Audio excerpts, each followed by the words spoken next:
کیلے کی، تیل بھی لے لے، اس نے دھندا کرنا تھا، تیل بھی لے۔ تو تمیم داری نے کہا نہیں تیل تو میں وہاں مدینہ سے خریدوں گا، کہاں اٹھا کے لے جاؤ یہاں سے۔ روانہ ہو گئے۔ اب روانہ ہوئے تو کہاں دمشق اور کہاں مدینہ منورہ، بہت لمبا سفر، اور اونٹنی پر اکیلے، خوبصورت آدمی، نوجوان آدمی، کوئی نہیں، اکیلے۔ تمیم داری کہتے ہیں کہ میں روانہ تو ہو گیا، لیکن جنات کہا تھا کہ جب تک تو مدینہ پہنچے گا نہیں ہم تجھے چھوڑیں گے نہیں، تو مدینہ جا۔ جناتوں کی دعوت پر ہی مسلمان ہوئے تمیم داری۔ اب میں راستے میں بھوک بھی لگتی تھی، جنات نصرت والی جماعت بن کر آتے تھے۔ نصرت والی جماعت ہوتی ہے نا، کیلے بھی لاویں، کھجور بھی لاویں، بھئی ہمارا آدمی، یہاں تک مدینہ منورہ پہنچا۔ اب مدینہ منورہ پہنچا، تھکا ہارا، ناخن بھی لمبے ہو گئے، بال بھی لمبے ہو گئے، بہت ہی کمزوری۔ وہاں پہنچا، مدینہ والوں نے دیکھا کوئی اجنبی آدمی آیا ہے، تو مدینہ والوں نے کوئی دھیان تو دیا نہیں، لیکن جب میں بیٹھا رہا دیکھتا رہا، اور مدینہ کی مسجد نبوی جو ہے بھی کچی تھی، میں دیکھتا رہا۔ لوگوں سے میں نے پوچھا ایکم محمد، تمہارے میں محمد نامی آدمی کون ہے؟ خاموش رہے، یہ دروازے سے آئیں گے، مغرب کا وقت ہوگا ابھی دروازے سے آئیں گے۔ میں بیٹھا رہا، حضور صلی اللہ علیہ وسلم نکلے۔ جب حضور صلی اللہ علیہ وسلم نکلے، میں نے آپ کا چہرہ دیکھا، آپ کا چہرہ دیکھتی ہی اسلام میرے دل میں داخل ہو گیا۔ چہرہ دیکھ، اور میرے دل میں آیا کہ یہ جھوٹے کا چہرہ نہیں ہے، سچے کا چہرہ ہے۔ اب حضور صلی اللہ علیہ وسلم نے مغرب کی نماز پڑھی۔ مغرب کی نماز پڑھانے کے بعد میں چلا گیا۔ حضرت میں اس طریقے سے آیا ہوں، جناتوں نے مجھے دعوت دی اور میں یہاں آیا ہوں، تو آپ نے فرمایا ہنی اللہ، مبارک، کلمہ پڑھ لیا، مسلمان ہو گیا۔ اب وہ ہدیہ لے گیا تھا، فانوس وغیرہ، میرے دل میں یہ آیا کہ چلو میں تھکا ہوا ہوں، کل تھوڑا ٹھیک ٹھاک کر کے دوں گا۔ تو میں نے عشاء کی نماز پڑھی اندھیرے میں، فجر کی نماز پڑھی ان کے ساتھ جیسے وہ پڑھتے تھے پڑھی، میں تو نو مسلم تھا، اندھیرے میں۔ تو میرے دل میں یہ بات آئی کہ یہ فانوس وغیرہ حضور کو ہدیہ دوں، اس سے اچھا مسجد کو ہدیہ دے دوں۔ عصر کی نماز کے بعد میں چلا گیا باہر، اور میں نے تیل خریدا، اس نے تیل ڈالا، اور بغیر کسی سے پوچھا نہیں، کسی کو سے مشورہ نہیں کیا، کسی کو کچھ نہیں، اور ایک فانوس یہاں لگا دیا، ایک یہاں لگا دیا، ایک صحابہ دیکھ رہے تھے، کسی نے مجھے منع بھی نہیں کیا۔ اور حضور صلی اللہ علیہ وسلم جو ہے مغرب کی نماز پڑھانے کے لیے نکلے، تو حضور صلی اللہ علیہ وسلم نے دیکھا کہ اوہو، ہماری مسجد میں چراغا، ہماری مسجد میں ایسا تو کوئی ہوا نہیں، پہلی مرتبہ، بھئی یہ کس نے کیا سر؟ تو ایک صحابی نے کان میں کہا کہ وہ کل جنات والا آیا تھا نا، اس نے کیا۔ میں دور بیٹھا ہوا تو تمیم داری کہتے ہیں، میں تو دور تھا، لیکن میں سمجھ گیا کہ میرے بارے میں۔ اب مجھے گھبراہٹ یہ ہوئی کہ میں نے مشورہ بھی نہیں۔ مولانا یوسف خان عبداللہ علیہ جب قصہ سناتے تھے تو مولانا کہتے تھے کہ کبھی کبھی ساتھی مخلص ہوتا ہے اور بغیر مشورے کے تو کام کر لیتا ہے تو بھی اللہ اسے قبول کر لیتا ہے۔ یہ مولانا یوسف رحمۃ اللہ علیہ پوائنٹ نکالتے تھے اس قصے میں۔ مخلص ہے، کسی سے پوچھا نہیں لیکن کر لیا، اللہ نے اس کو پکڑ لیا۔ اب مغرب کی نماز ہو گئی، مغرب کی نماز ہونے کے بعد آپ نے وہیں بیٹھے بیٹھے مصلی پر این التمیم، بہت تیری میرا نام جو آیا بھرے مجمع میں گھبرایا کہ آج تو پٹائی ہوگی یا مدینہ سے نکلنا پڑے گا۔ اور این التمیم، اللہ تعالیٰ لڑکے دے نا تو جری بھی نام رکھنا اور تمیم بھی نام رکھنا، یہ برکتی نام ہے، سمجھ گئے آپ؟ ارے ہاں تو بولو یار، ہم تو لڑکے پیدا ہوتے نہیں ہوتے۔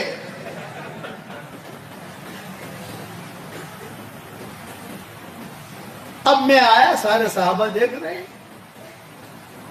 میں بیٹھ گیا، بیٹھتے ہی میں نے حضور صلی اللہ علیہ وسلم سے ایک بات کی، حضرت آپ ہمیں کچھ مت بولنا، پہلے میری سن لی، یہ میں نے کیا ہے، آپ مسجد کے متولی ہیں، میں نے آپ سے پوچھا نہیں، حالانکہ پوچھنا چاہیے، کچھ بھی میں نے بس پوچھا نہیں، بغیر پوچھے بغیر مشورے کے کام میں نے کر لیا، بس ایک درخواست، اگر خیر ہے تو یہ اللہ کی طرف سے، اور اگر شر ہے تو میری طرف سے، معاف کر دینا مجھے۔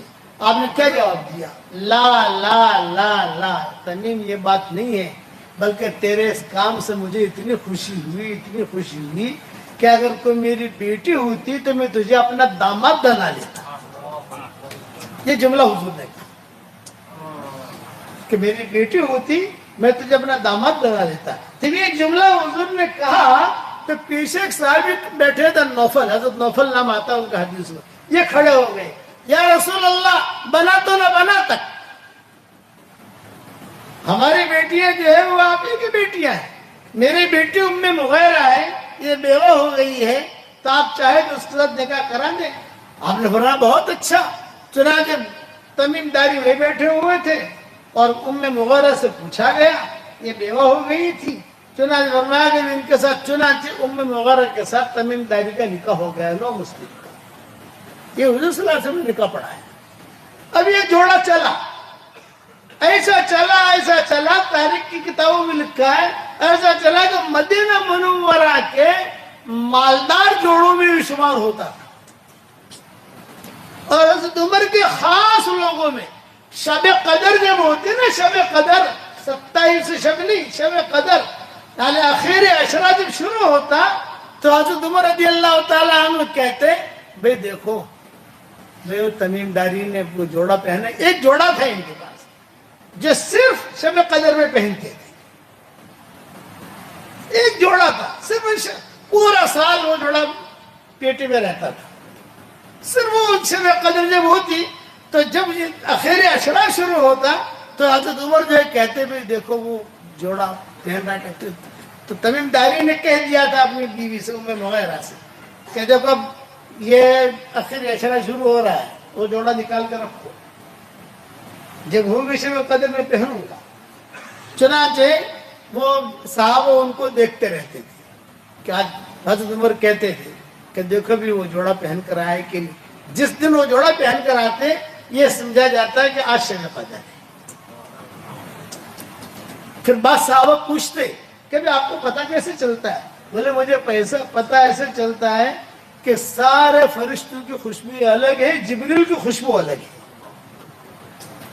جبریل کی خوشبو سنگتا ہوں پتہ چل جاتا ہے کہ چونکہ جنات کے صدم کا معاملہ بھی ہوا تھا نا، مدینہ منورہ میں آگ لگی تو حضرت عمر نے کہا ہو جاؤ تمیم آگ بجھاؤ، میں کہا حضرت عمر نے کہا کہ درہ ماروں گا آگ بجھاؤ، چنانچہ وہ یوں کرتے کرتے آگ کو دھکا دیتے دیتے دیتے دیتے پہاڑ پر گئے، اور پہاڑ کے اندر آگ کو داخل کیا، اب بھی وہ پہاڑ موجود ہے اور اس کا کالا نشان بھی اب تک موجود ہے، ابھی تک حکومت نے اس کو توڑا نہیں ہے، اب توڑنے کی تیاری نہیں، بولو ابھی توڑا نہیں ہے لیکن توڑنے کی تیاری نہیں، وہاں کوئی بلڈنگ بنانی ہے، کوئی پروجیکٹ بنانا ہے، ان کا تو یہی ہے، کوئی پروجیکٹ مل جائے تو توڑ دیتے ہیں یہ لوگ، تیاری نہیں تو وہاں، اور وہ بھی اندر چلے گئے۔ حضرت عمر کو فکر ہوا کہ بھئی چلو آگ تو گئی، آگ لگی تھی پورے مدینہ میں، تو دھکا دیتے دیتے دیتے دیتے دیتے ایک صحابی نے حضرت عمر سے کہا بھی جنات والا تھا، جنات ہی لے گئے اس کو، بھی جنات دعوت دی تھی اور جنات ہی لے گئے۔ تھوڑے دیر کے بعد کچھ دن بعد یہ حضرت تمیم داری واپس آئے، حضرت عمر نے کہا کہ ہاں دیکھو اللہ تعالیٰ نے واپس بھیج دیا اس کو، یہ جنتوں کی دعوت، ایک نہیں بہت قصے ہیں، تو میں نے مختصر بیان کیا۔ مولانا یوسف صاحب رحمۃ اللہ علیہ نے، خیر میں نے تو ہے تو صحابہ سے قصہ نہیں لیا، بکھرے موتی میں لکھا ہے کسی جلد کے اندر یہ قصہ، میں نے اس تفصیل سے تو نہیں لیکن کچھ حوالوں کے ساتھ، تاریخ کی کتابوں کے ساتھ میں نے لکھا ہے۔ تو میں نے کیا کہا، اچانک کا خیر، اور حضور صلی اللہ علیہ وسلم کی محبت شفقت تھی حضور کو ہمارے ساتھ، کبھی بھی کسی کا برا نہیں سوچتے تھے۔ اور آپ کو میں ایک بات بتاؤں، ارے بھائی برا تو نہیں مانو گے، ایک کھری کھری بات بتاؤں، عمل کرو گے انشاءاللہ، آج اللہ کی مدد ہمارے ساتھ کیوں نہیں آتی؟ ایک سوال ہے. آج ہماری دعائیں قبول کیوں نہیں ہوتی؟ ایک سوال ہے. اس کا جواب دے رہا ہوں. صحابہ کو رضی اللہ عنہ مجمعین کا جو لقب ملا وہ کیوں ملا؟ نمازیں بہت پڑھتے تھے؟ نہیں. قرآن بہت پڑھتے تھے؟ نہیں. تہجدیں بہت پڑھتے تھے؟ نہیں. خیر خیرات بہت کرتے تھے؟ نہیں. اپنے حد میں رہ کر احکامات پورا کرتے تھے. قرآن اپنے حد میں پڑھتے تھے. یہ نہیں 15 قرآن ختم کیے، 25 قرآن ختم کیے، 30 قرآن ختم کیے، یہ نہیں تھا وہاں. تو یہ لقب کیوں ملا؟ لسلامت صدورہم، ان کے دل پاک صاف تھے، ایک دم پاک صاف. جو علماء نے لکھا ہے لسلامت صدورہم، ان کے دل پاک صاف تھے، اس وجہ سے ان کی دعائیں قبول ہوتی تھی. آج ہمارے دل پاک صاف نہیں ہے، دل کے اندر حسد، کینہ، کپٹ، غیبت، بدگمانیاں یہ بھری ہوئی ہے، اس لیے ہماری دعائیں قبول نہیں ہوتی. اس لیے ہمارے مسئلے بھی حل نہیں ہوتے جب تک اللہ تعالیٰ سے قلب سلیم نہیں مانگو گے. اسی لیے قرآن نے کہا اِلَّا مَنْ أَتَى اللَّهَ بِقَلْبٍ سلیم، قلب سلیم کے ساتھ جو آئے گا ہم اس کو نوازیں گے. قلب سلیم مانگو اللہ سے. اور میں مثال دیتا ہوں، آپ کا ایک کرتا ہے، معمولی پاخانہ لگ گیا، اب اس کے اوپر آپ 1 کلو اونٹ ڈالو، 1 کلو سندل ڈالو، 1 کلو گلاب ڈالو، 1 کلو شمامہ ڈالو، لیکن بدبو ہی غالب رہے گی، گندگی غالب رہے گی. ہاں اس کا آپ دھو لیجئے، صاف کر لیجئے، سکھا دیجئے، 1 قطرہ اونٹ کا ڈالیے، چمک جائے گا. تو ہمارے دلوں میں جو میل بھرا ہوا ہے، آپ جتنا بھی کرو اجر ملے گا لیکن قبول نہیں ہوگا. اس لیے دلوں کی صفائی ضروری ہے. اسی لیے سعد ابن وقت، اسی لیے آپ دیکھو سارے انبیاء ہیں، ہر نبی کی اللہ نے تعریف کی، لیکن ابراہیم علیہ السلام کے بارے میں کیا کہا؟ وَإِنَّ مِن شِيعَتِهِ لَإِبْرَاهِيمَ إِذْ جَاءَ رَبَّهُ بِقَلْبٍ سَلِيمٍ. ہمارے پاس قلب سلیم لے کر آیا. ہر نبی قلب سلیم والا تھا، لیکن یہ ٹاپ تھے. ان کے قلب سلیم کی وجہ سے انہیں جو ٹاپ لیول ملی، حضر بھی مل گئے، اسماعیل بھی مل گئے، اسحاق بھی مل گئے، مکہ بھی مل گیا، بیت المقدس بھی مل گیا. اس لیے اپنا دل صاف رکھو. آج ہمارے دل صاف نہیں ہے. ہر آدمی سوچ لے اپنے دل کے بارے میں. فَلَا تُزَكُّوا أَنفُسَكُمْ هُوَ أَعْلَمُ بِمَنِ اتَّقَىٰ. کیا مطلب؟ اس کا ترجمہ نہیں کر رہا ہوں. فَلَا تُزَكُّوا أَنفُسَكُمْ هُوَ أَعْلَمُ بِمَنِ اتَّقَىٰ. زیادہ ڈینگے مت مارو، وہ جانتا ہے کون کتنے پانی میں ہے. یہ ہے اس کی ترجمانی. هُوَ أَعْلَمُ بِمَنِ اتَّقَىٰ، وہ جانتا ہے کون کتنے پانی میں. ہم اللہ کے ہم جانتے ہیں. سلف صالحین ایک دوسرے کو نصیحت کرتے تھے، کہتے تھے نصیحت کرو. کیا لکھتے تھے؟ یعلم سرکم وجہرکم ویعلم ما تکسبون. تمہارا ظاہر بھی وہ جانتا ہے، تمہارا باطن بھی وہ جانتا ہے، تم جو کرتے ہو وہ بھی جانتا ہے. میں نے بیان عربوں میں کیا قلب سلیم کا، عرب ہچکیاں مار مار کر رونے لگی. اوہو کہ شیخ نے کیا کہا. آج ہمارے دل دیکھو، دلوں کے اندر کبھی بیوی کی برائی ہوگی، کبھی بھائی کی برائی ہوگی، کبھی دادا کی برائی ہوگی، کبھی مولوی صاحب کی برائی ہوگی. تو ایسے دل والے کو اللہ پسند نہیں کرتا. بس یہ ہمارے ہوا منصورہ ہے، ہمارے اس کا کوئی ویلیو نہیں. اس لیے اپنا دل صاف رکھو. حضور صلی اللہ علیہ وسلم فرماتے تھے میرے سامنے کسی کی برائی مت کرو تاکہ میرے دل میں تمہارے بارے میں کوئی کدورت نہ رہے، میرا دل صاف رہے. کیا فرماتے تھے صحابہ کو؟ اسی دل کی صفائی کے ساتھ حضور نے کام کیا. امت پر شفقت. دنیا سے جا رہے ہیں اور دنیا سے جاتے ہوئے جبریل آئے، حضرت لینے کے لیے آیا ہوں میں. فرشتے بھی آئے ہیں، آپ چلیں، تو حضور کیا فرما رہے ہیں؟ میں تیار ہوں، ریڈی، مجھے ذرا اتنا بتا دو میری امت کا کیا ہوگا۔ یہ محبت، شفقت، میری امت کا کیا ہوگا؟ بیوی ہے، بچیاں ہیں، نواسے ہیں، کسی کا نام نہیں لے رہے، میری امت کا کیا ہوگا؟ اچھا میں پوچھ کے آتا ہوں، پوچھ کے آئے، میں کہا اللہ تعالیٰ سلام کہہ رہے ہیں اور یہ کہہ رہے ہیں کہ اپنی امت کا ٹینشن نہ لو، آپ کی امت کے بارے میں آپ کو خوش کر دوں گا۔ وَلَسَوْفَ يُعْطِيكَ رَبُّكَ فَتَرْضَىٰ، میں خوش کر دوں گا، اب ٹینشن نہ لو۔ یہ شفقت، ہر نبی کو ایک دعا کا چانس ملا، ایک دعا صرف، آپ جو مانگو گے آپ کو دے دیا جائے گا، صرف ایک دعا، باقی دعائیں قبول کریں گے نہیں کریں گے وہ اللہ کا قانون الگ۔ ایک قانون یہ ہے کہ جو مانگو گے مل جائے گا۔ جبریل علیہ السلام آئے گا، حضرت آپ کا بھی حق ہے، مانگ لیجئے، تو حضور کیا کہہ رہے ہیں؟ جبریل میرا حق ہے، کیا زمین پر مانگنا ضروری ہے؟ مدینہ میں مانگوں؟ نہیں، تو حق کا حق ہے، تو اللہ سے کہو کہ میں یہاں نہیں مانگتا، حشر کے میدان میں مانگوں گا، نہیں مانگی۔ صحابہ نے پوچھا کہ حضرت حشر کے میدان میں کیا مانگے گی؟ یہ وہ میرا حق ہے، میں جو ساری امت کو جنت میں داخل کرا دوں گا۔ یہ شفقت ہے، وہ دعا مانگی نہیں۔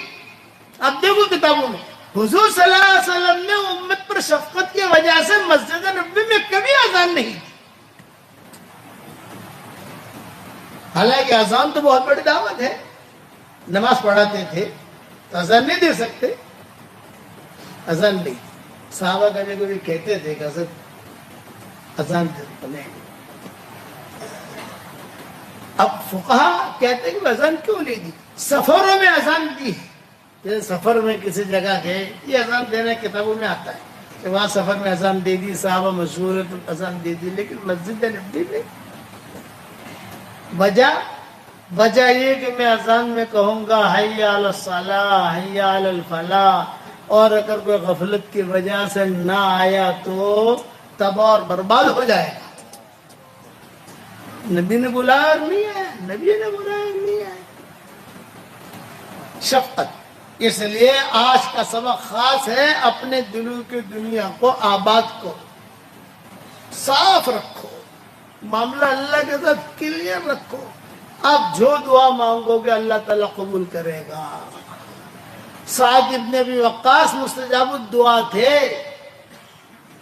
ان کی دعا تیر بہادر قبول ہوتی تھی، لیکن جب حالات آئے اور ساتھیوں میں توڑ ہوا تو یہ سعد ابن ابی وقاص تھے، ان کی دعا ایسی قبول ہوتی تھی، مسجد نبوی میں بیٹھے ہوئے ایک آدمی نے آ کر طلحہ اور زبیر کو گالی دینی شروع کر دی۔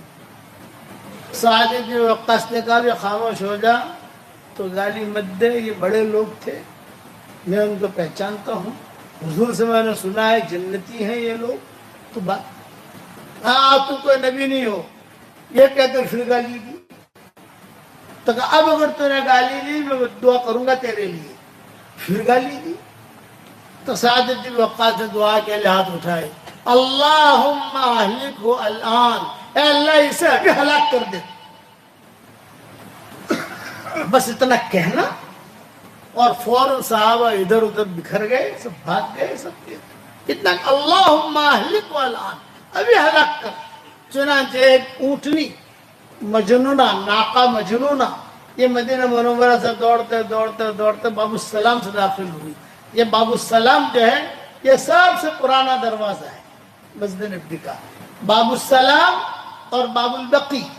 حضور صلی اللہ علیہ وسلم کے زمانے میں مسجد کی لمبائی، مسجد کی چوڑائی اتنی ہی تھی، اسی لیے وہ دروازے دونوں باقی رکھے۔ سب سے پہلے باب السلام پر اونٹنی بیٹھی تھی۔